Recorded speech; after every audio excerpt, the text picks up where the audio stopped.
My name is Bella Hadid. I'm a Nakba survivor. My parents were Nakba survivors. We were happily living in Safad. My parents and their kids at the time, Ghada, Raida, and Sana. I was born in Nazareth, came back home to my home in Safad, returning after my mother had me in her father's home.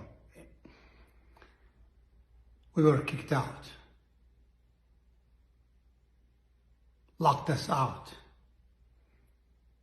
The people that we took in 2 years prior from the port of Haifa, where my father, my uncle, a few other friends of my father, Al-Khoury family, the Sabbagh family, went to pick up some refugees that arrived to Haifa from Poland, that traveled the world and no one will take them. They ended up in our backyard at the port that my great-grandfather rebuilt in the 18th century when he ruled the land of Galilee. We loved them, my mother said. We fed them, we dressed them, we made sure they're safe. When she came back to the gates of our home, they locked us out without allowing us to go in to take a single memory. I was 9 days old. She had to carry me alone with my sister, 1 year older, all the way to Syria. My uncle found my father and my other 2 sisters and my grandmother in a refugee camp out in the desert. Unfortunately, it took him a while to get there, because my uncle was a infectious disease doctor. He brought him back to Syria for us to be with him. My father finally got a job immediately almost at the University of Damascus as an English professor. Then he was transferred to the Voice of America. That's where we ended up here in USA.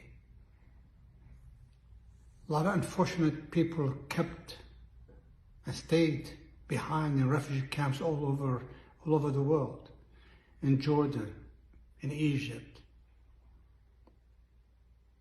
in Syria, in Lebanon. They were unfortunate. We made it safe, and my parents would not allow us to hate anyone.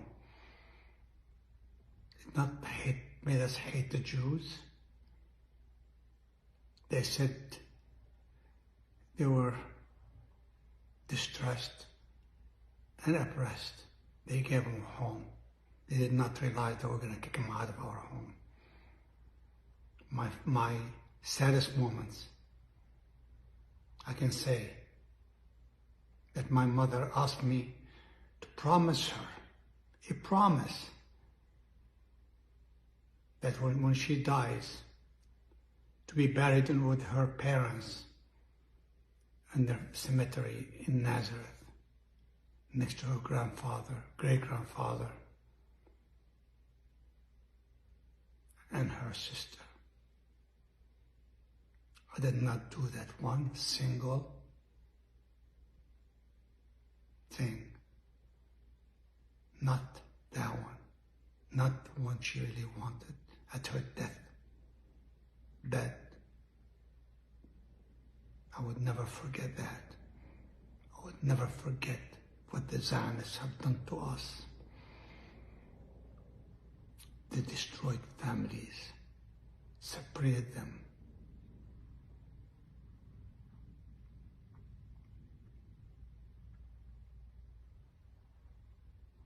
My mother couldn't come back home.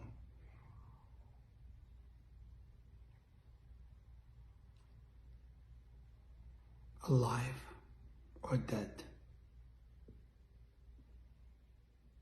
And this is probably thousands of Palestinians have exactly the same story. And others have worse. We were lucky that my father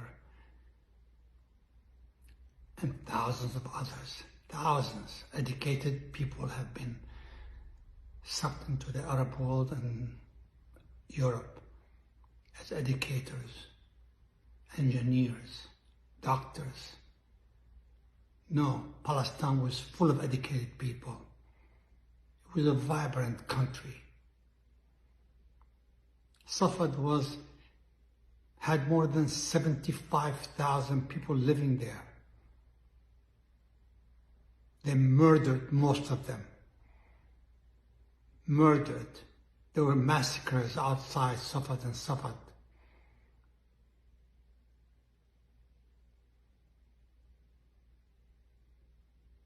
My parents never let me hate. They said, if you see a person dying, you help them. You don't ask him what religion he is or she is. Just help first.